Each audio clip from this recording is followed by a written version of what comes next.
Hey guys, welcome back to a brand new video. And I know I haven't made a video in a really long time, but I just wanted to make a follow-up video to my how to get your driver's license at 16 in California. And this is just a more of a tips and frequently asked questions like FAQ and that type of stuff. But if you haven't watched how to get your license at 16 in California, I recommend you watch that first before you watch this video. But just as a review of what happened in that video, I will include that in this video. Okay, so we're just going to review the major parts of how to get your driver's license at 16 here in California. So basically you start your driver's ed. That is the first step to getting your license here in California. So I think you can start driver's ed around 15 and a half. And the way I did it, I used Aceable, which is up here, and there will be a link down in my description where you can get a discount on your program. Go check that out. After completing your driver's ed, you will receive a certificate of completion, and basically you take that certificate over to the DMV and you take your permit test. The permit test is the easiest test you can possibly take at the DMV because it's basically just common sense questions, and these questions are online. You can find them and just study with them. So you took your test and you passed. Congrats, you got your permit. Now what? But before you use your permit, and this is important, you need to go get your first behind the wheel lesson with an instructor.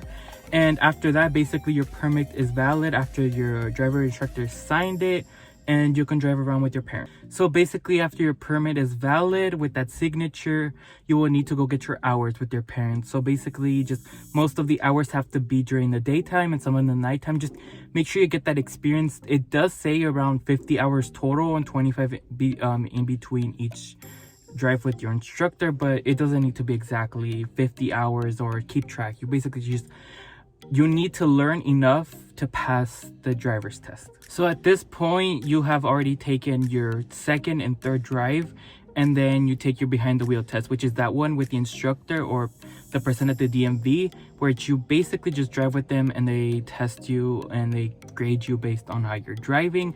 And once you pass that test, you get your license, and you're licensed. You're a licensed teenager. You can drive yourself to school and by yourself. So that was just a recap of what I explained in the other video. If you just want a full-on explanation of what I just explained, you should go watch that video now before continuing the rest of this video. I did get several questions in my last video and in my Instagram DMs. I did answer all of them, but I just wanted to make a video dedicated to those questions because I know a lot of people have those exact same questions, and I'd just rather answer them in a video people can watch rather than just read off of a screen and a bunch of comments. So the first question is, when do I get my appointment? I did get this question a lot. Basically, when you sign up for an appointment on the website, or if you call in, they basically give you an appointment for in like 2 to 4 weeks from when you scheduled it. So just keep that in mind. Like if you know you're gonna complete in a certain day, I recommend you call in and try to schedule maybe a couple days after that date you are supposed to complete, or that you have your final drive. And just keep that in mind that they're not gonna give you your appointment on the first couple days that you schedule it. It will be 2 to 4 weeks from when you schedule it. Now the second question, which questions are on the test?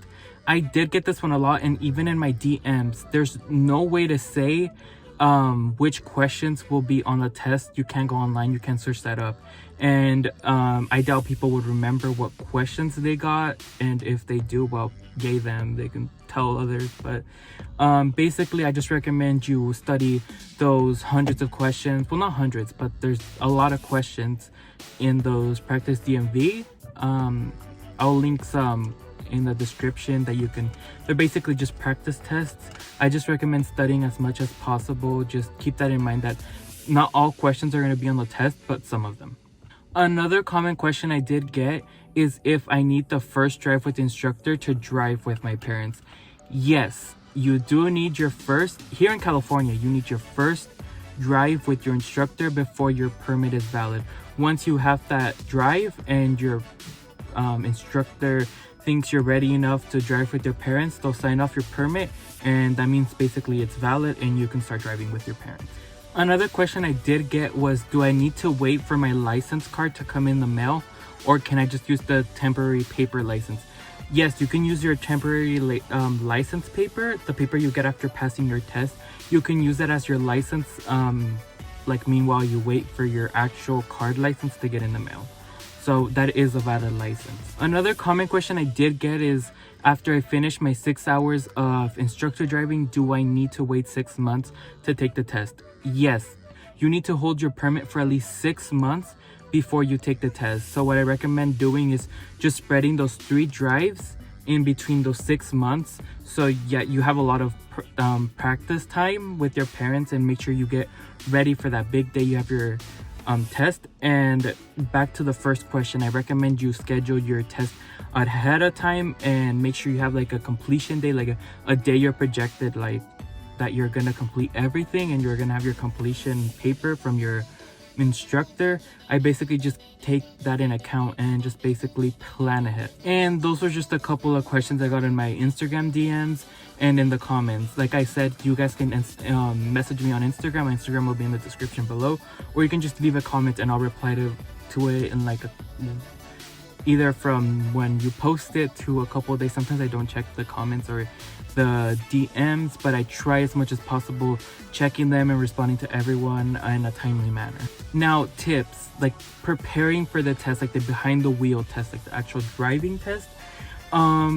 Basically there's not much to it. Just make sure you take those automatic fails into account, and I will tell you what some of those automatic fails are.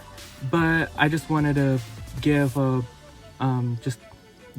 you some tips, like emotional wise and like anxiety. Like, this is the number one tip. Like, make sure you get enough rest before the test. Don't be overusing yourself, overworking yourself. Don't fill your head with these thoughts like, what if I don't pass? If you don't pass, it's fine. You can take the test again.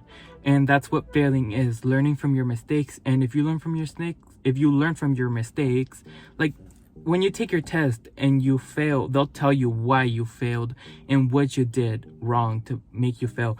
If you study that and you acknowledge that and you fix that error, I mean, you'll pass. Like, just learn from your mistakes. Now, what are some automatic fails? Automatic fails, the number one automatic fail is if your instructor has to grab the wheel or like intervene with your test. That's just an automatic fail. Like, they could possibly even make you pull over and they'll drive the car back to the DMV. So, and that only happens if you're like swerving or you can't control the car, or things, big things like that happen. Another major way you can get disqualified from the test is if you hit any curbs.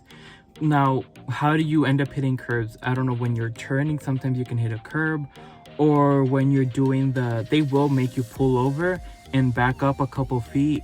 And that will basically, if you hit the curb, it's an automatic fail. And also, this is a tip. If your car is equipped with cameras, like assistance, I recommend, if you can turn it off, just turn it off, or have your instructor blind the screen, because that's what my instructor did. He had his clipboard and he basically just covered the screen, and you basically have to use your own eyes. The mirrors are your best friend. Use that. On the topic of parking and backing up, like on the side of the road, that was my major panic, you can say. Like, I personally didn't think I could do that, but I watched more videos and tips on how to, park like that. And I will share those tips that actually helped me.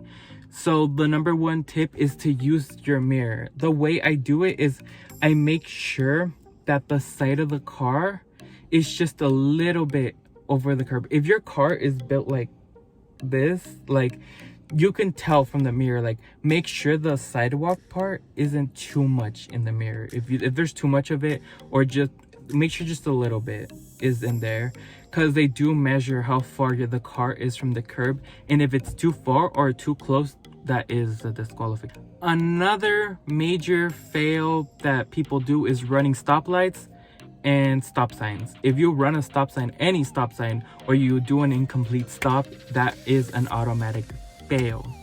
You cannot run those. You cannot run lights. If the light is orange, stop if you can. But just keep that in mind. If you run a light, fail. Another way you can get disqualified, and I've heard this is somewhat common, is during lane changing. Basically, if you change a lane and you cause the person behind you in that lane to slow down, that is an automatic fail. And you may think like, oh, it's not a big deal, but it is a big deal. And on the topic of lane changing, if you're changing lanes at an intersection, like, okay, so there's an intersection, but if you change lanes in between that intersection space, basically where there's no lines, that is an automatic fail. You should always wait till you cross the intersection to switch lanes. Like my instructor, he gave me a couple feet to change lanes before the intersection. What I did is I waited till I crossed the intersection and then I changed lanes. Always change lanes when as safely as you can. But don't wait too long because he might disqualify you. But basically just keep that in mind. Like your test isn't rushed. You're not supposed to rush through it. If you rush through it, there is a big chance you're gonna get disqualified from doing everything so fast. Just be calm, drive safe. And those were just a couple of major automatic fails that I've seen or that I've heard of. If you want more of these, I will make another part to this mini series on how to get your license, basically just going over each part of the behind the wheel test, and I will actually drive those parts and show you guys what helped me, like the parking on the curb. I will make that video in a couple of days for you guys, and I will basically just do the test live camera. And that is it for today's video. I hope you guys liked that, and make sure you comment more questions that I might possibly include in the next video. I just want to answer everybody's question and make sure you guys pass, because I did pass on my first try and I only got a couple points off. But my goal here is to educate everyone who wants to get their license. And make sure you watch that first video because I do go in depth of costs, the process of getting your license. And make sure you check out the future video, if it's not already posted, on basically me running down each section of the test and me telling you where everything is in the test, so you're prepared for that big day.